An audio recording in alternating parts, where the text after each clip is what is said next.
31 जुलाई 2025 को दिल्ली की सड़कों पर जो तस्वीरें दिखी उसने देश की अंतरात्मा को झकझोर दिया है। जो शिक्षक अपने बच्चों को अंधेरे से निकालकर सफलता की रोशनी में ले जाते हैं, वही शिक्षक आज अपने बच्चों के हक के लिए जब सड़कों पर उतरे तो उन्हें लाठियां मिली, हिरासत मिली, पुलिस की बदतमीजी देखने और सुनने को मिली। ऐसे में ये तस्वीरें बहुत कुछ बयां करती हैं। ये तस्वीरें अखंड भारत के उस तथाकथित हिंदू हृदय सम्राट के देश की तस्वीरें हैं जहां राम राज्य की कल्पना की जाती है।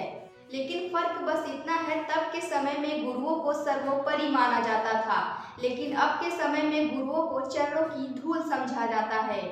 तभी तो छात्रों के भविष्य की चिंता लिए दिल्ली की जंतर मंतर और डीओपीटी पहुंचे शिक्षकों का लाठी से स्वागत किया गया। अब छात्रों और शिक्षकों को समझ नहीं आ रहा है कि आखिर करे तो क्या करे। ना सरकार सुन रही है और ना ही अधिकारी। सबसे पहले आप जान लीजिए कि छात्र और शिक्षक आखिरकार प्रदर्शन कर क्यों रहे हैं। छात्र एसएससी की परीक्षा प्रक्रिया की स्वतंत्रता चाहते हैं और सरकार इसमें हस्तक्षेप करे, परीक्षा प्रणाली में पारदर्शिता हो। के साथ ही जवाबदेही और सुधार की मांग कर रहे हैं छात्र।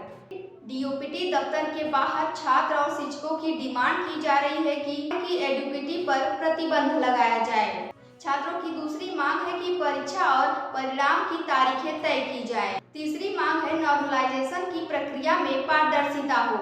चौथी मांग है कि परीक्षा का स्तर उचित हो, एक ही सवाल अलग अलग पालियों में न पूछा जाए और प्रश्न पत्र में गलतियां न हो। पांचवी मांग है नियुक्ति में तेजी, भर्ती पूरी होने के बाद तुरंत नियुक्ति की जाए, न कि पुरानी भर्तियों के कारण रुकी रहे। छठी मांग है कि परीक्षा केंद्र दूर दराज न हो, यातायात की सुविधाएं हो। इसके साथ ही कई परीक्षाएं रद्द भी की गई। छात्रों की ये मांग कोई बड़ी मांग नहीं है और न ही उनकी मांगें असंभव हैं। वहीं जब 2017-18 में पेपर लीक हुआ था, तब एसएससी के लाखों छात्र सड़कों पर उतरे और प्रोटेस्ट किया, जिस पर उन्हें कहा गया कि सीबीआई जांच करेगी और सुधार किया जाएगा।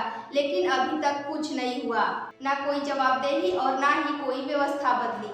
लेकिन उसके बाद 2025 में फिर वही घटना हुई।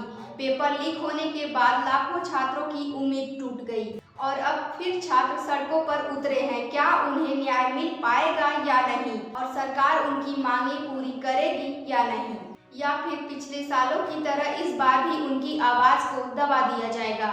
आप सभी अपनी राय जरूर दें।